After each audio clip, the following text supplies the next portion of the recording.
Hi, this is Paul. While I was out south estuary, I took in this lecture from Alec Ryrie. Michael Sartori wanted to know how I did it. I had this nice, lovely walk in the dark from my hotel to the meeting place and getting up and getting dressed. And there's easily enough time over a couple days to catch a 45-minute video. I posted it on Twitter. I said, watch this. And I'll get to some of the responses soon. But a few weeks before that, someone had pointed me to this podcast on historically thinking, a podcast I'd never heard of, where Alec Ryrie, he's a Reformational scholar, discusses the same thing. And I actually thought that the podcast was a little bit better than the lecture. I've started reading the book, and I read it quite a bit of it in the airport. Not quite a bit. How much of the book did I read? I got a good start on the book in the airport and on the plane. And a fair amount of it is in, especially the early chapters, is in both treatments of the book on the podcast. So let's jump in. Oh, yeah. Conversations with a whole bunch of fascinating people.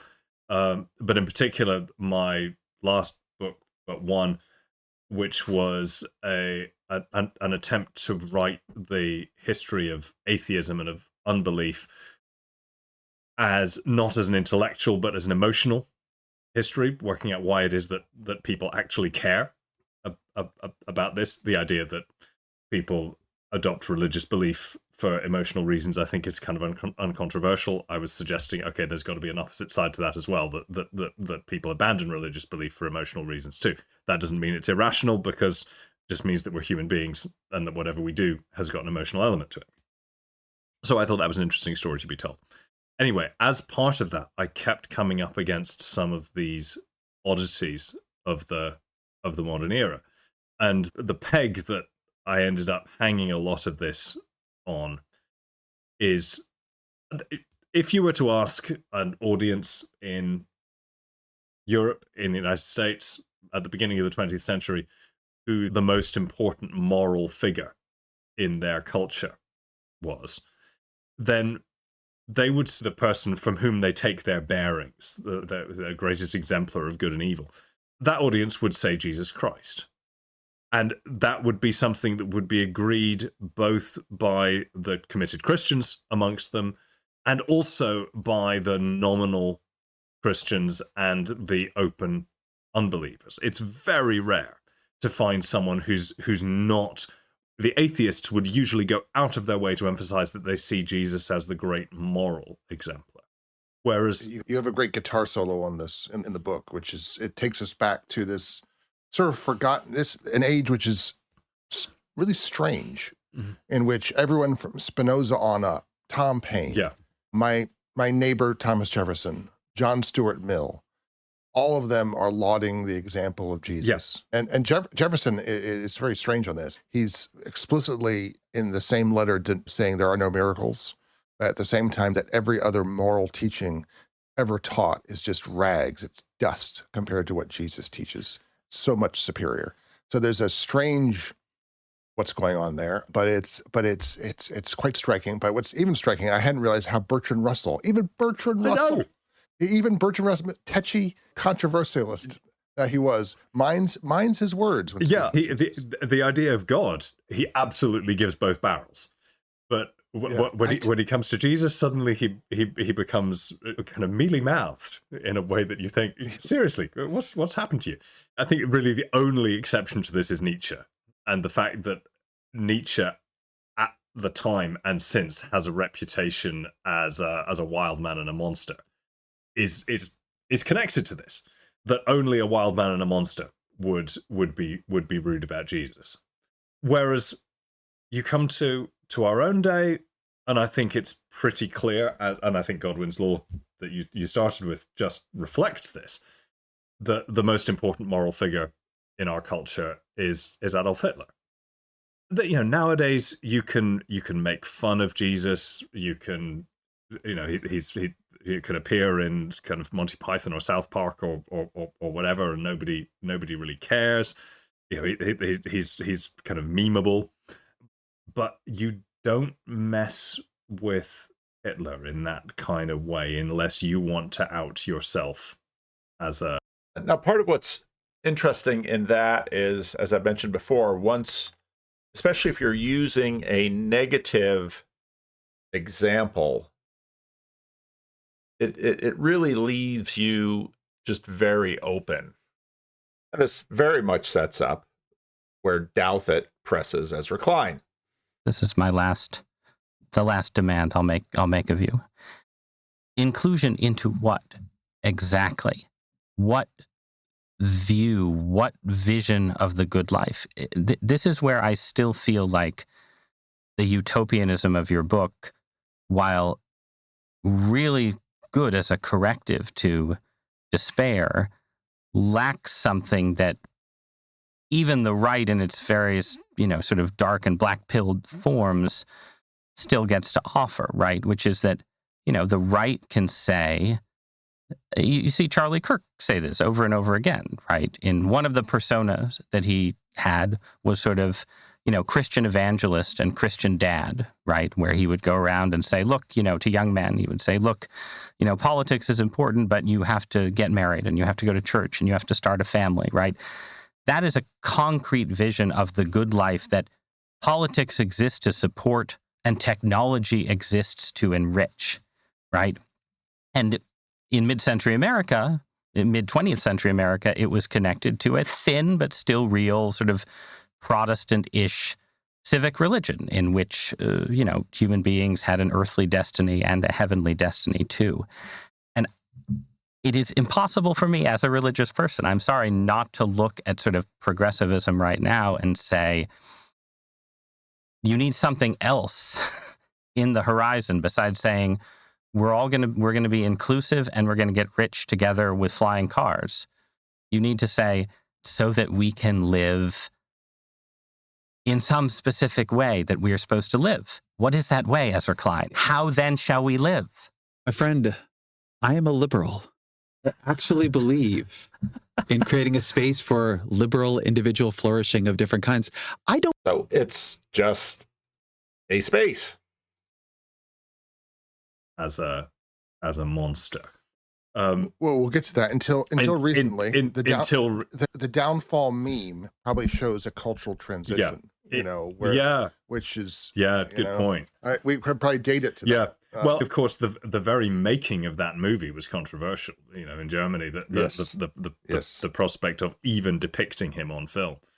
But the most obvious symbol of this, I think, is maybe not so much the Jesus and Hitler themselves, but their symbols, that crosses and crucifixes that once you tiptoed around and were respectful of, unless you wanted to get into trouble.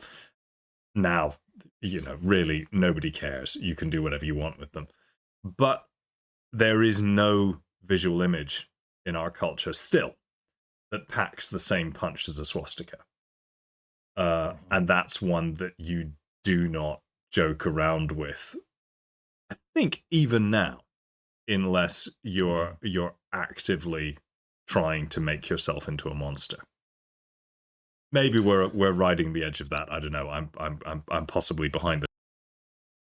Oh, in fact, it might even be beyond that. In the default blog, she mentions a recent Unheard piece in which, come on. Oliver Bateman writes in Unheard, the young Republican racist chat leak marks the end of the edgelord era. Nothing is taboo. Behind the times of what, you and I are not probably as online as we might be. That we're not taking the pulse of this. So people who are more on Twitter, X, etc., can deny or affirm this. Sure. I'm happy to be not quite up to pace with this stuff. I enjoy my ignorance. So this replacement of Jesus with Hitler has quite a lot to do with those 12 years of the Third Reich. You mentioned one sort of forgotten incident, which is personally kind of important to me. When I arrived in Oxford, I tried to soon after meet Marjorie Reeves, who was I think still is one of my favorite historians, and she was a medievalist. Maybe we'll hit some of the pieces from the video as well. And the story that I want to tell you this evening is about that shift, what it meant, what it means for us now, because we've been living through it, but I don't think we've fully understood what it means. And I think that shift is symbolized by one simple change, which is that a century ago, less, the most potent moral figure in our culture, the most potent human symbol of right and wrong, was Jesus. But now, it's Adolf Hitler. Once we had a positive exemplar, a model of who we should be and of what to love. And now we have a negative one, a model of who we shouldn't be and of what to hate. And once we had a religious figure at the center of our values, and now we've got a secular one.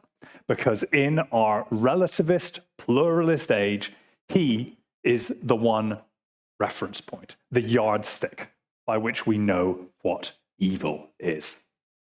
Maybe we still believe that Jesus is good, but not with the fervor and conviction that we believe that Nazism is evil.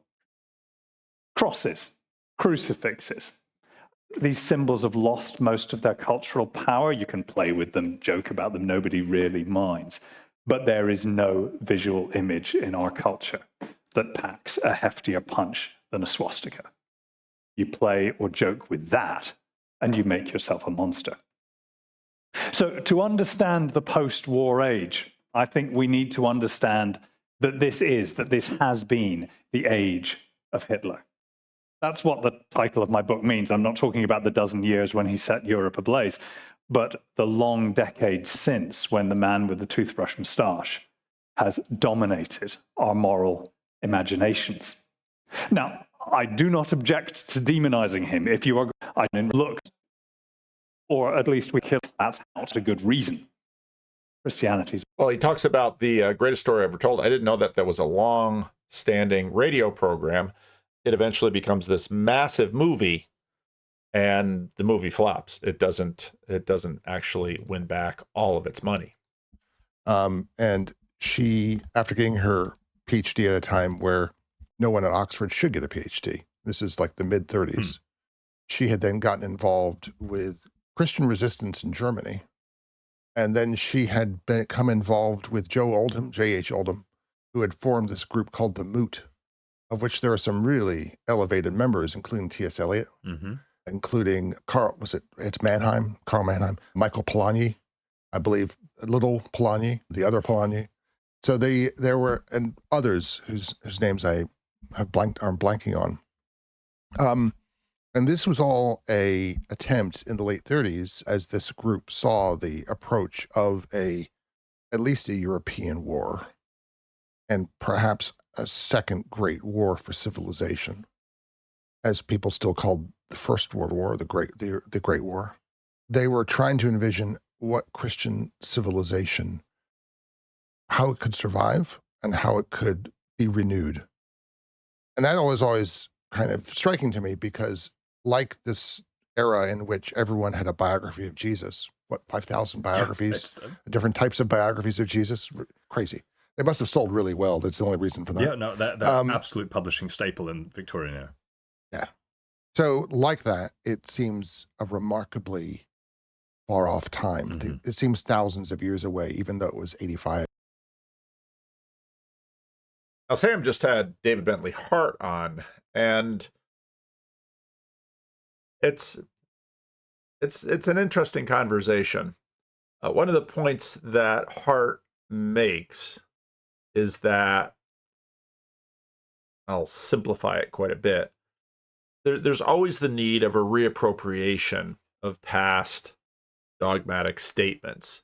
You don't simply sort of bring them into the modern era and digest them without trying to understand what the words meant in their original context, what's going on. It's interesting in the Victorian era that you have all of these Jesus biographies. So I did a little bit of research on them. A number of them are sort of the search for the historical Jesus. And so in the Victorian era, your modernity is sort of a certain kind of modernity is sort of reaching its height. And they're trying to bring Jesus into the present. And so a bunch of critical scholars are trying to often sort of strip Jesus in sort of Jeffersonian fashion of claims of divinity or miracles or these kinds of things, whereas others are not. This is from the book. For most of Christian history, the emphasis was on the God part, but 19th century Christianity turned anew to Jesus' humanity. Sometimes this was a cover for the attempt to rewrite or demystify Christian doctrine, but not always. In 1865, an anonymous book appeared in London entitled Ecce Homo. The phrase was a well-known quotation from John's Gospel, in which Pontius Pilate presents Jesus to his accusers, "Behold the man." Ecce Homo was not the first attempt to tell Jesus' story as a human life, but previous ventures by skeptics such as Strauss and Renan. There's a good series of lectures by N.T. Wright that covers some of this a few years ago. Were overt attacks on Christianity and therefore condemned themselves to niche readership. The author of Ecce Homo, the classical scholar John Seeley, who published anonymously so as not to alarm his devout family, was attempting something subtler. Seeley neither attacked nor defended doctrines about who Jesus was. Instead, he wrote a compelling novelistic account of him as a man and as a moral teacher. A number of years ago, I read Anne Rice's Christ the Lord. This was in her Christian phase. And it's interesting the way that part of the difficulty of this World War II consensus religion is we don't really have it named.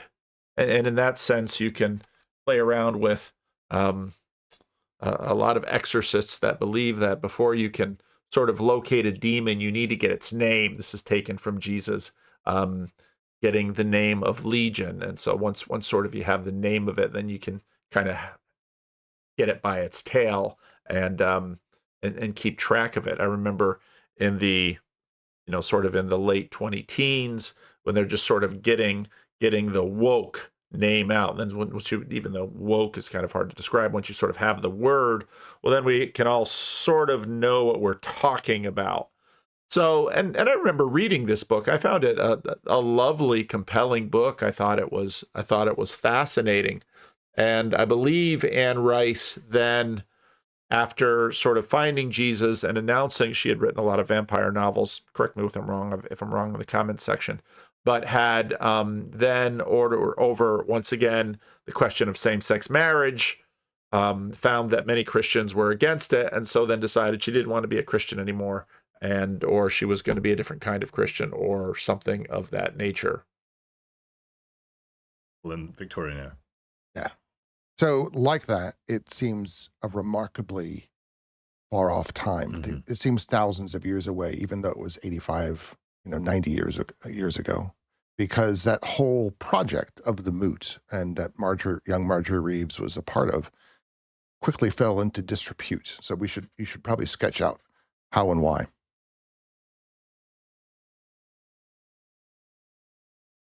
So there is this attempt in the late 30s, and what's happening in Oxford is part of a wider movement to try to make sense of these burgeoning horrors around them. A lot of which comes out of the problem arising from the experiences of the First World War, and especially of the emergence of Soviet communism in the wake of the First World War, which for most European Christians, most European and American Christians, it seems obvious in the 20s, early to mid 30s, that the existential threat of the era is Bolshevism. Now, this is part of the reason I've been spending a lot of time reading the late 19th, early 20th century, especially the run-up to the First World War. So Jordan Hall responded to this, and I'll put the link below if you want to read it. And he also, the critique of the 20th century church from the point of view of the mid-century, the 1970s, fails to account for the 400 years retreat that gave us the context of the 1930s. By the time you get the rise of the Nazis, there's really was no church in the West, which is to say that the state and the market had long subordinated the church, and that consumed most of the real territory responsibility of the church. What remained was a thin outer coating, and of course could not do anything to staunch the rise of the Nazis. That's a paragraph that, it's the nature of Twitter, that attempts to deal with a lot of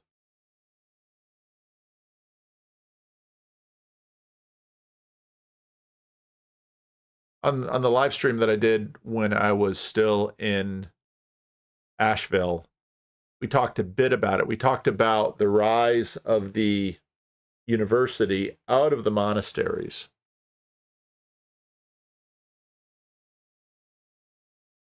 The difficulty that you're left. There's a lot in Jordan's thing, so I'll leave a link to it here. Part of what we're dealing with are some fairly blunt tools. For an example, I'd recommend something like knighthood. I think that the speaker correctly pointing out that many average Christian Germans, at least tacitly, complicit in the rise of fascism. Okay, so you've got this word fascism, which Hitler was a fascist in the sense that if you look at fascism as sort of irregular street thuggery that eventually takes over the state. But Hitler and Mussolini become two very different characters. But the relationship between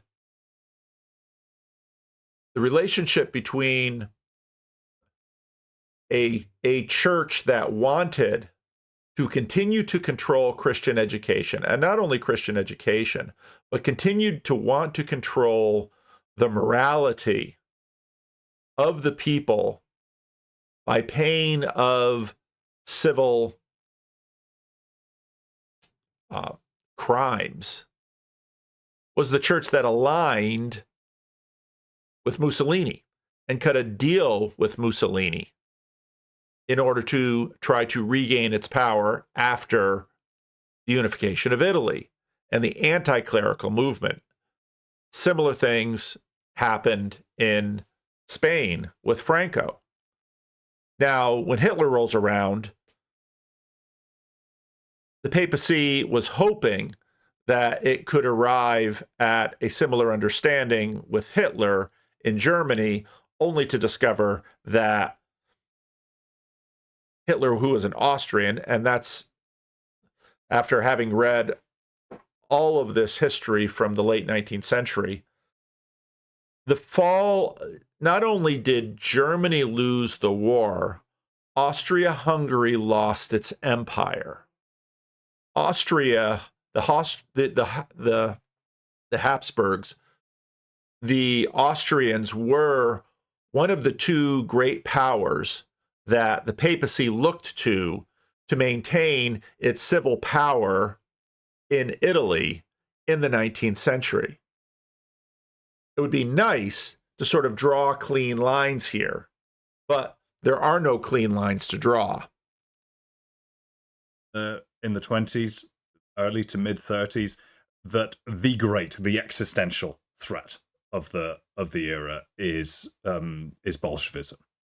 And that if you've got these assertively traditionalist, but with a modernist twist to the movements that are emerging in Italy and in Spain and then in Germany, these things are a bit distasteful in some ways, but they seem fundamentally to be on our side against the forces of godless communism.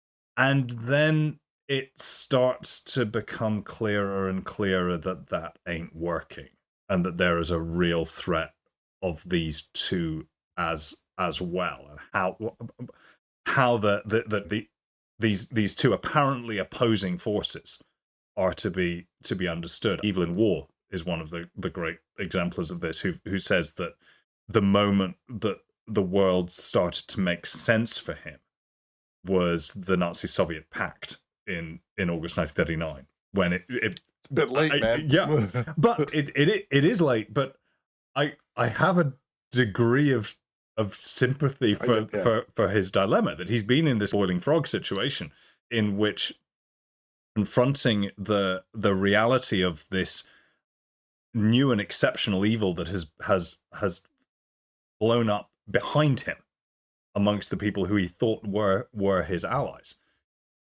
It's genuinely disorientating. Whereas Eliot and some of his Oxford colleagues are a little bit ahead of the game on that, or at least ahead of Evelyn Waugh's game, recognizing that no, that we're going to need to find a different way of understanding how to take this forward. There's talk of this new Christian civilization. Eliot's writing about this. There are, of course, secularists on the left, folks like George Orwell, writing with their very different vision of what the future of Western democratic civilization might be at the same time.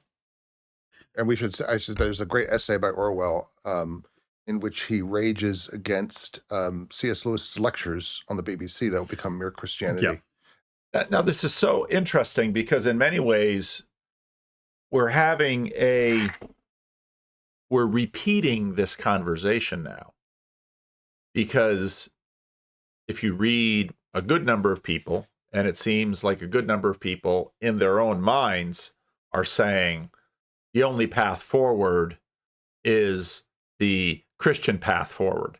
And this is similar to what Lewis was saying, and others were saying, no, this can't be. And in the setting of the 1930s, in living memory was, let's say, the Papal States and the old regime of monarchies, and that all comes crashing down between the wars and is finally completely destroyed in the Second World War. As a way that the government is using Christianity to sort of do something. I forget what it is, but it's more on the Nietzsche side of the things. Yeah, but this is he's afraid that this is what's going to happen, is that this sort of idea, some sort of shined up Christian civilization will be imposed upon the British people. And this is the language that Churchill is using in his "We Shall Fight Them on the Beaches" speech in the middle of the crisis in 1940. He is talking about it as a war for Christian civilization. And this is very much replaying the themes of the conflict that we now call the First World War, and which is already at that point starting to be which again is super interesting, as he'll say in a minute. Basically, Roosevelt wins this fight. This is a book that I've mentioned on and off over the years. I read it before I started on this whole YouTube business. And I should probably reread it now, given what I'm learning here, because I haven't seen another book like this. Because looking back, and Ryrie makes this point, World War I is just sort of not even paid much attention to in this conversation. But World War I is tremendously important because, of course, it's after World War I, the collapse of the Russian Empire, the collapse of the Tsar, that then you get this communist movement. And again, the communist movement in the 20s and 30s was the darling of many intellectuals all over the world, because theoretically they thought, well, this is kind of the answer to everything. And for them, in many ways, communism was sort of a secularized Christianity in their view. Now, it in some ways, let's say, gets there before Bonhoeffer does. But the First World War was seen as a war over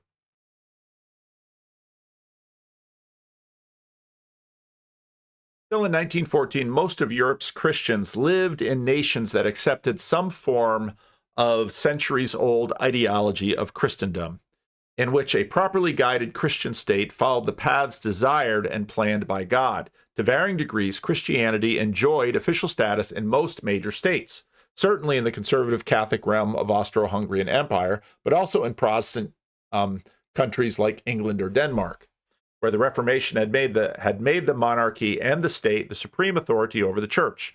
Germany, too, had a strong tradition of church-state ties. Before unification in 1871, each German state or kingdom had its own established church, and that decentralized system survived under the Reich that emerged in 1871.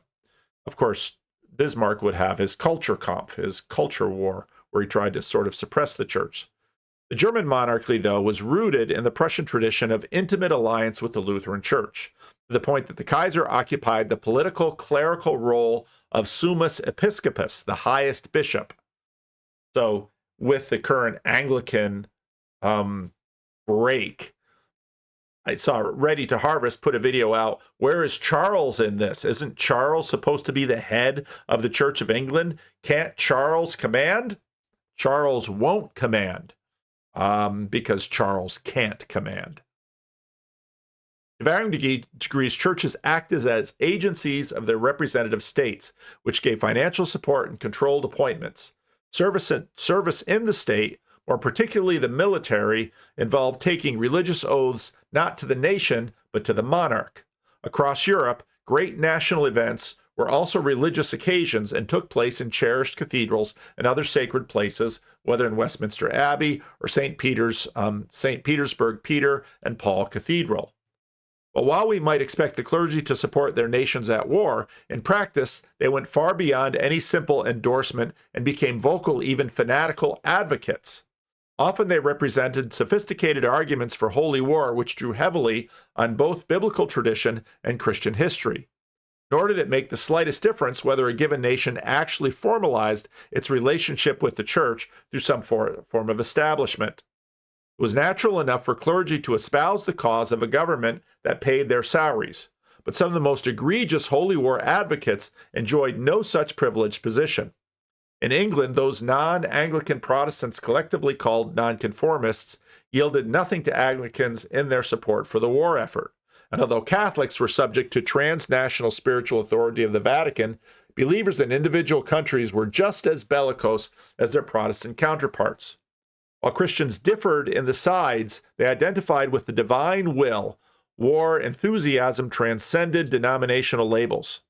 So modern and technological does the First World War seem in many ways that it's easy to forget how firmly embedded political religious concepts were in the consciousness of Christian nations.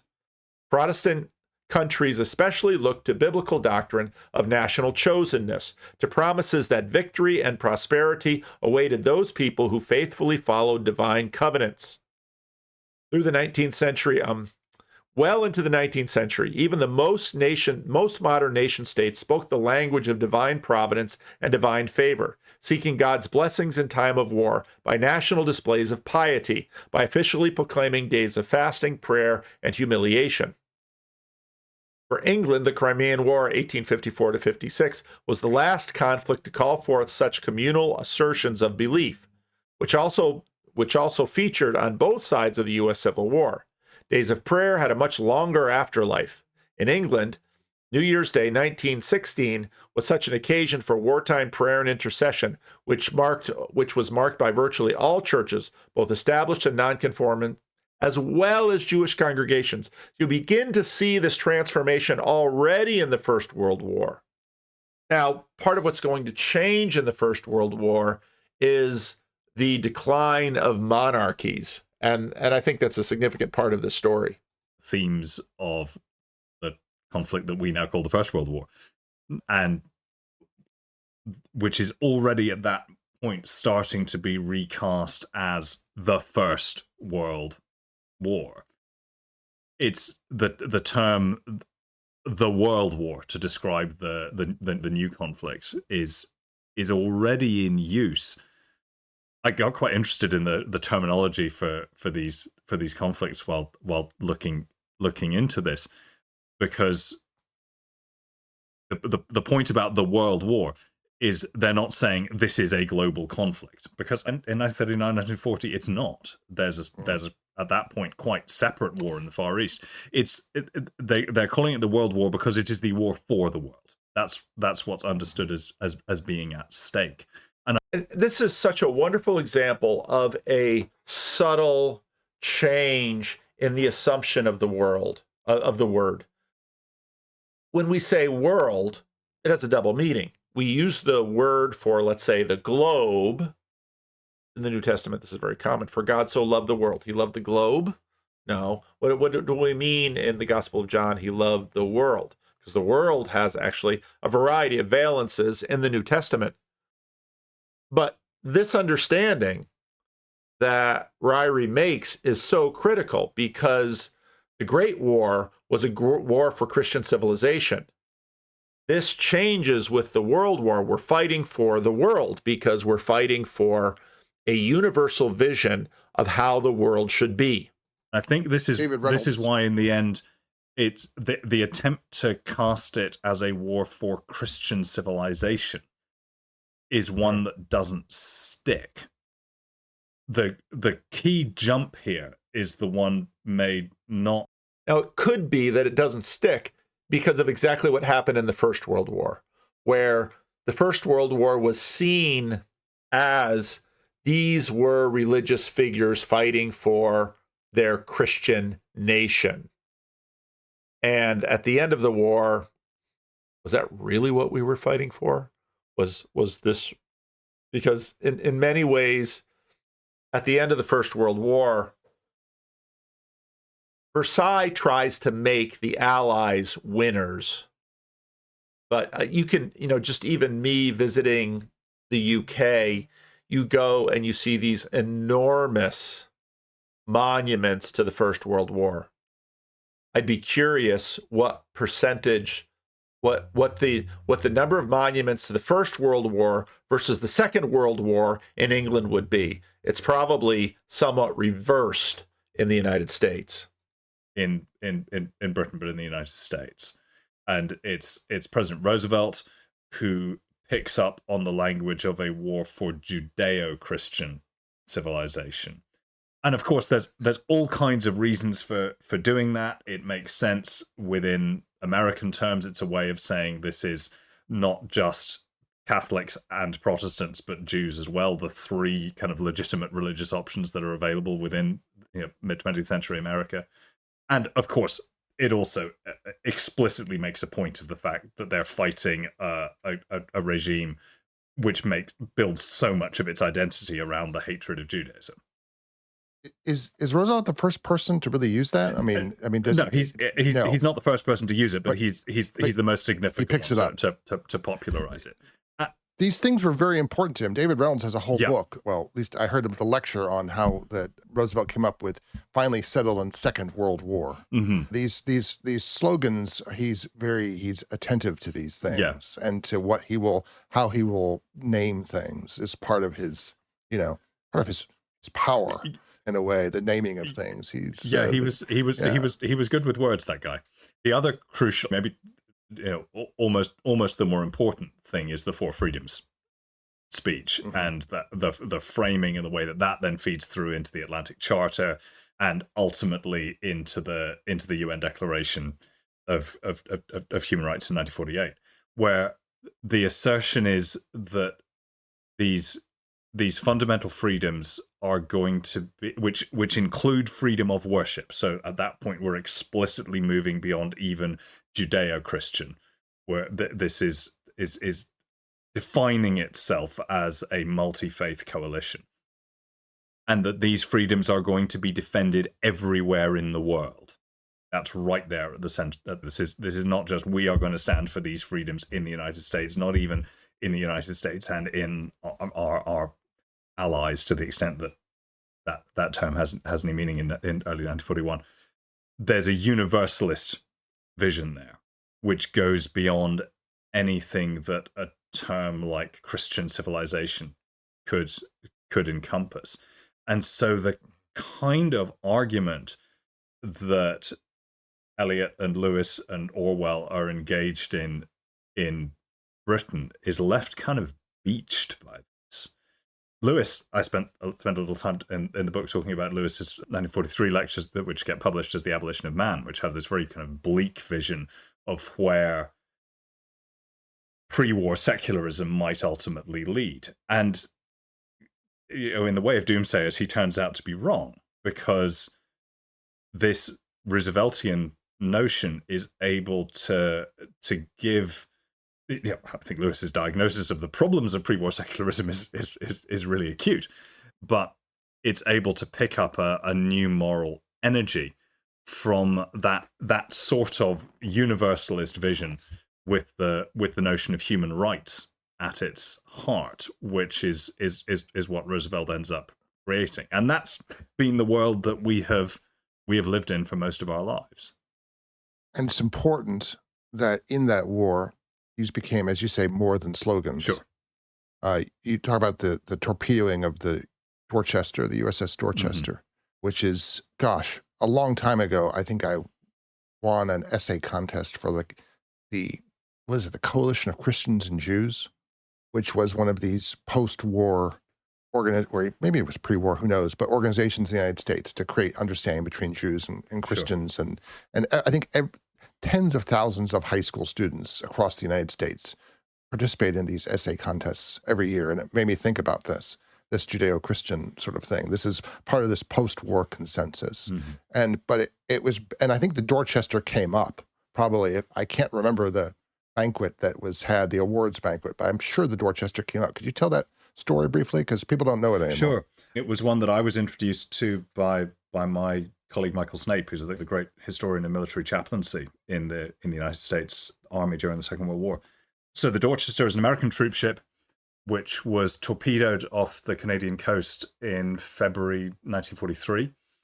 And that's obviously a bad time to be adrift in the North Atlantic.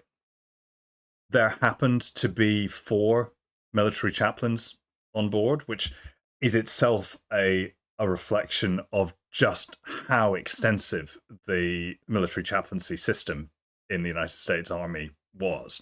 I was mentioning my colleague Mike Snape, who's argued that this is the most extensive system of military chaplaincy that has ever existed anywhere in the world. So 4 chaplains on board, and as it happens, there are 2 Protestants, 1 Catholic, 1 Jew. And according to the eyewitnesses, these 4 men helped to organize the evacuation, getting survivors into lifeboats. When the lifeboats ran out, they were distributing life jackets. When the life jackets ran out, the 4 of them took off their own life jackets and gave them to 4 young soldiers. And then they joined hands and sang and prayed on the deck until the ship slipped below the water. And according to the eyewitness statements, they were reciting the Shema, the Jewish declaration of God's oneness, when the waters took them. And it is an astonishingly powerful story. And it was picked up at the time as a symbol, the 4 chaplains, the immortal chaplains of America's struggle against godless fascism, but also a little more subtly as a way of distinguishing what made America's struggle against that of their communist allies. So not just slogans, but also sacrifice. Yeah. Now, it's very interesting because you have godless fascism, and for Hitler, fair. When you look at Nazi ideology and sort of this Nazi religion, this Nazi religion is basically kind of a radical environmentalism that attempts to get rid of institutions and overlays so that this survival of the fittest, this master race can come forward. And part of the reason for Hitler's hatred of the Jews is because they thought the Jews put sort of this overlay on everything. And of course, you had the Nietzschean knock on Christianity. But fascism in Italy and Spain sits out the war, but fascism in Italy is Roman Catholic, and ostensibly so. The priests go back into the schools. Theater is censored by the church. part of the agreement whereby the Vatican ends the imprisonment of the Pope by making a concordat with Mussolini and the Catholic Church having greater power over education in Italy during the war. Now, of course, once the war starts going badly, Italy wants to get out from under. And so Germany is very worried about Italy basically flipping sides, which it will do. Mussolini is basically run out, but then gets rescued by the Nazis. I mean, it's a crazy story what happens there. And then you have, of course, the Allies going up the boot of Italy fighting the Germans. And stories to convey that sacrifice. Yes. And, you know, a long time ago when I was a grad student, I was working in an archive which had a lot of Vatican II papers in it. It was from a guy who was a assistant at Vatican II. Mm-hmm. And going through his files. And one of the things I realized is that you could see this turn, that this idea of Christian or this Catholic civilization lurched on for 15 years with an inertia behind it. Mm-hmm. I mean, I believe even the numbers of church-going attendance goes up in the United Kingdom. It doesn't really collapse until I think the mid-60s. The turn is quite sudden. It's 62 to 66 is the key time. And of course, one of the things that in the context I was looking at in that archive, one of the contexts was the role of the church during the Holocaust. Mm-hmm. The deals or lack of deals that Pius made with Hitler, that the church had made with Mussolini in order to have some sort of convivencia. Yeah. And all that the knowledge of that begins to mount and mount for say 15 years. I think it's somewhat of a chance or providence that this all comes about, that this all begins to weigh down at the time of Vatican II and of the swinging part of the swinging 60s. But weigh it down, it does. Absolutely. There is this sense of a slow but inexorable moral reckoning comes in the wake of the war. The 50s, people talk about the 1990s as the holiday from history. The 1950s have got something of that feel to them as well. This is the period of numbness and shock before the real weight of what happened starts to sink in. I spent quite a lot of time in the book talking about the series of iconic events in the early 60s, which helped to. It's interesting that not too long ago, before Jordan Peterson's second departure, the Judeo-Christian label got out, and I didn't know that was deeply tied. I knew that Roosevelt was one of the ones who were bringing in the Catholics and bringing in the Jews so that America wouldn't just be waspy. But it was Roosevelt's America which popularized an ingenious new label for what the Allies were defending, not Christian civilization, but Judeo-Christian civilization. Under other circumstances, conscribing Judaism into a supporting role of a Christian drama might have been crass, but at the moment it was an inspired move. It, of course, directly defied Nazis' murderous obsession with Jews and Judaism, and also in some trends in liberal Protestant theology, firmly asserting that Christianity had Jewish roots. But it also made it clear that the newly imagined Judeo-Christian civilization was irreducibly plural. It was a broad-based alliance, which, by so far to embrace Judaism, also made it obvious that Christians of all kinds would be part of this united front. It is true that President Roosevelt said in 1942 to two of his staffers, one Catholic and one Jew, that, this is a Protestant country, and the Catholics and the Jews are here under sufferance. But he was joking in his sawtooth way, and he knew it. America by then was fighting for a world of religious freedom. And if America's collective religious imagination as yet only extended to Protestantism, Catholicism, and Judaism, the point still stood. And now, of course, America's religious history is very different from Europe's religious history. And I think a lot of the issues going on now in terms of the question of the Christian future of England versus, let's say, Islamic immigration and the Islamic immigration that's going, where you had these Europe's nations were relatively late to adopt the American posture. They all had their state churches going into the First World War, and in many ways, sort of still in the Second World War. It's interesting because, of course, I'm also reading Molly Worthen's book, Spellbound, which is predominantly a story about American church history. She makes this observation in the first chapter, which I thought was a bold assertion. This long succession of women mystics and prophetesses was not the only fissure in the magisterium. One could narrate the history of Rome's authority prior to the 16th century as a series of conflicts between Pope and renegade preachers.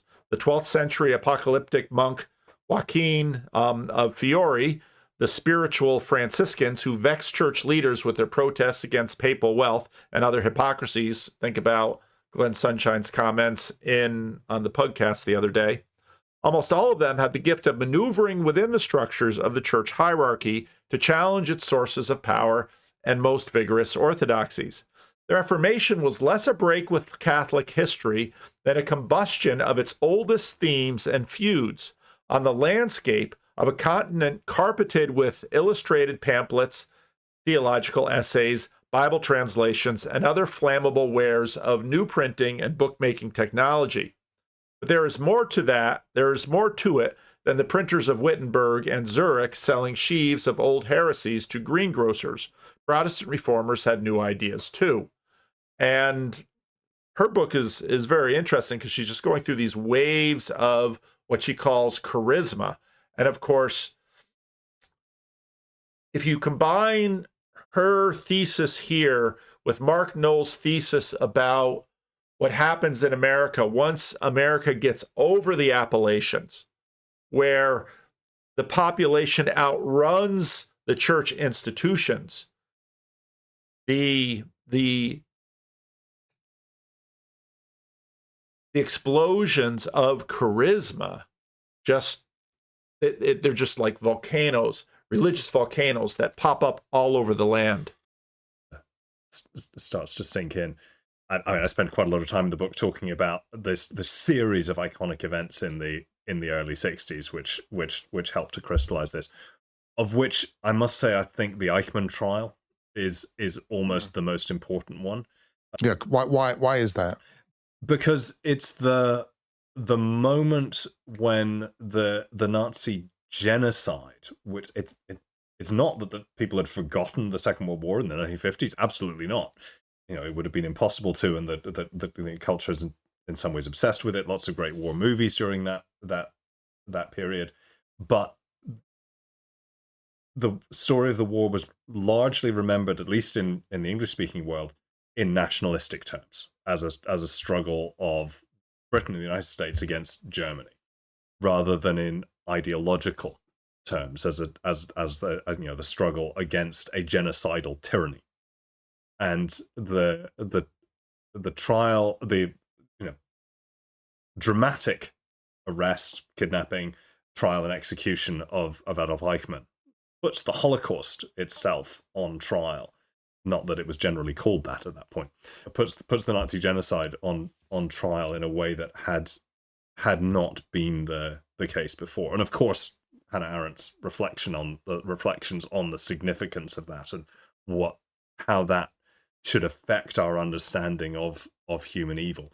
I mean, of course, it picks up on a whole range of different things that are happening within the wider culture at that moment that give it this significance. Plus, there is just a generational aspect to this, that it's at this point that there are enough younger people coming of age to be aware of the past, but who are also young enough not to have been directly implicated in it themselves. I mean, the other great event is the Spiegel crisis in Germany, which is not well known in the English-speaking world, but it's a. Now, I think part of the story is now Ryrie's in the UK, And his book is predominantly written from a UK perspective. And that doesn't mean that American trends don't get any attention. But part of what happens in the United States in the civil rights movement is that I would say that you get this compounding effect between the civil rights movement and the reframing of the Second World War from, let's say, Archie Bunker's perspective. All in the Family comes out in 1970. Archie Bunker is a bigot. He hates the Jews. He hates the blacks. World War II is, of course, the big one. But what comes in terms of glory and meathead is, well, these are all movements of liberation. We have, again, there is no, it is nearly impossible to undervalue the awakening that the civil rights movement represents. I remember the rest of this history, their episode on Americanization, how you have, during the Vietnam War protests in the UK, even though Britain wasn't in the war. So they're protesting Washington from England, and you have all these crazy things. And then during George Floyd, you have sort of this welling up, and through Americanization, it's just spilling all over the world. I see this all the time with Europeans that are just terribly passionate about what's happening in America. Now, does it affect them? Sure. But, the point I tried to make on one live stream was, we're all seeing the other side through these filters, and how it looks on the ground might be very different. This was such an incredible statement. Wokel picked up on it right away. Christian arguments, you shouldn't be using scriptural arguments. And I said at the beginning of class, I want us to put everything we say about this through the lens of, does this make sense of the civil rights movement? Does this make sense? Does this make sense of the Bible? No. Does this make sense of the civil rights movement? And I'm not saying she isn't biblical, or the Bible doesn't have value, but the fact that the civil rights movement was this massive massive moral movement, to the point that Martin Luther King Jr. is no longer a Christian minister, and the civil rights movement is no longer headed by churches. It's a really significant moment in 1962 when the West German newspaper Der Spiegel publishes a series of allegations about the behavior of the defense ministry, which attempts to shut it down. And there's widespread protests against this, and the state is forced to back down. In principle, this has got nothing to do with the Second World War, but in fact, that's fundamentally what it's about. It's sometimes spoken of in Germany as the moment when the West German state becomes decisively democratic, the point when it becomes clear that the state is going to exist for the people rather than the other way around, that rather than having this militaristic establishment, many of whose members had uncomfortably close roots to the Nazi establishment, but which had been permitted because they're vital military allies in the Cold War, that group's attempt to dominate the political culture of West Germany is not going to be able to succeed. So there's this whole series of shifts, but the religious element is a crucial part of this. As you say, it's becoming increasingly clear that the Catholic Church's record is not good, but it had already been clear that the Protestant Church's records are lamentable.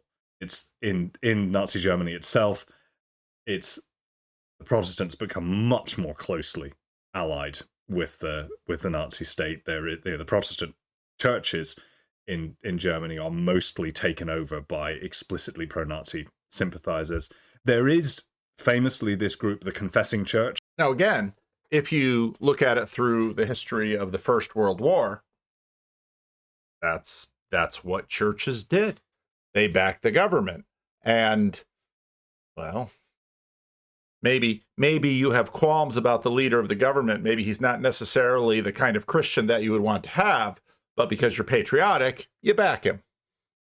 Which is the largest independent association in Germany of any kind that explicitly resists Nazi control, and is sometimes taken as this kind of heroic group standing up against the Nazis, and there's real heroism in it.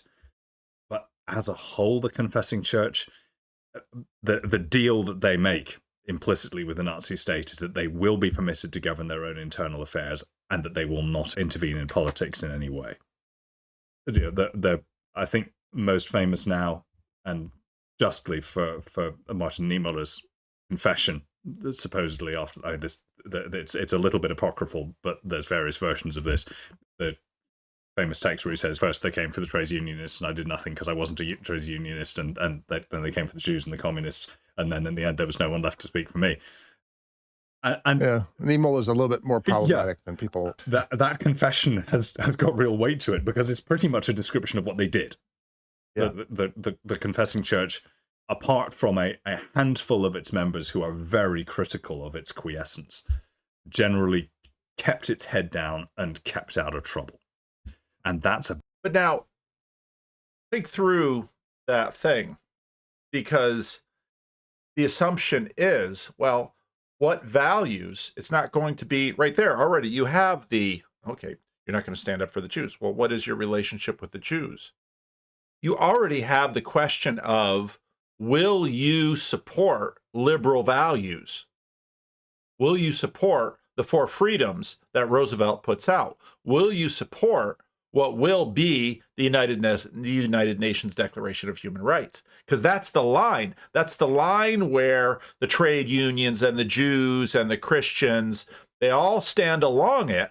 And that was the same line that they all stood along in resistance to the papacy and defiance to the papacy. This was a war about liberalism. About the best that you can say of the established Protestants. So one of the, I think, really key elements to this, and one of the reasons why the attempt to define the war as a war for Christian civilization fails, is that the moral authority of the Christian churches emerges from the whole era of the Second World War and everything that had...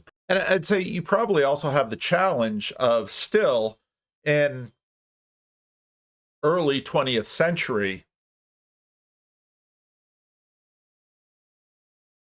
the global vision of Christian is divided. You have Orthodox, you have Catholic, you have Protestant. And so the category of Christian, in some ways, comes later, or the category of Christian is always in opposition to something. Now, it was easy to stand up against, let's say, communism, that self-consciously, in resistance to the Tsar, said, we are not Christian, we are atheist. Okay. Mussolini wraps himself in Catholicism, as does Franco. Hitler, much more, in listening to histories of Hitler's first attempt to grab power, he didn't understand what Mussolini had recognized, that he needed to embrace the church. And so then Hitler was quite a bit more subtle between his prison term for his first attempt to seize power and his second. He didn't take on the church quite so quickly, quite so overtly, but then, as Ryrie says, sort of takes them piece by piece. Proceeded from it just in shreds. You also have the fact that, in a sense, you still have Christendom. Everyone's a Christian. If you're English, you're Christian. If you're English, you're Protestant, except for those few Catholics. You're Anglican. If you're French, you're Catholic. If you're Spanish, you're Catholic. If you're Italian, now, again, there are many people who didn't necessarily identify as it, but this Christian had already in some ways been torn apart. So let's talk about the age of Hitler and the rules of the age of Hitler. You're right. You can defend Stalin, peddle conspiracy theories about 9/11 and COVID-19, claim that most men accused of rape are innocent, and lots of people will be outraged. But the controversy will probably only boost your online following. But if you deny the Holocaust, you are an intolerable monster, and when you are ostracized, no one will defend you with talk about cancel culture.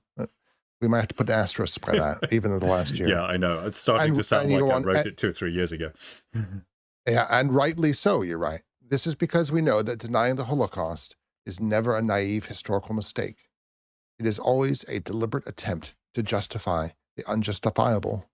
It is, in fact, our modern equivalent of blasphemy. Well, there you have it. That is the age of Hitler. So the age of Hitler is a negative age in which we are not, or people, we define the negative rather than the positive, right? This is the beauty of gentle Jesus, meek and mild, shampoo commercial Jesus that even Bertrand Russell could subscribe to, that he's better than Christianity. He's better than the rest of us. But it's some sort of a good that's out there that we can look at and say, man, I wish I could be more like that guy. But with Hitler now, we're saying, thank God we're not like him. But maybe you are. Yeah, and there is also a more reflective element in that. I mean, I think ever since things like the Stanford experiment or the publication of The Lord of the Flies, there's another. In some ways, I've started to think of as kind of one of the defining books of the post-war era. That sense, and I think this is that specifically that sort of post-1960s view of it. The sense that's implicit in. All right, there's a lot more to this, but I am out of time. So I'll put the links to everything below. Check them out. Let me know what you think.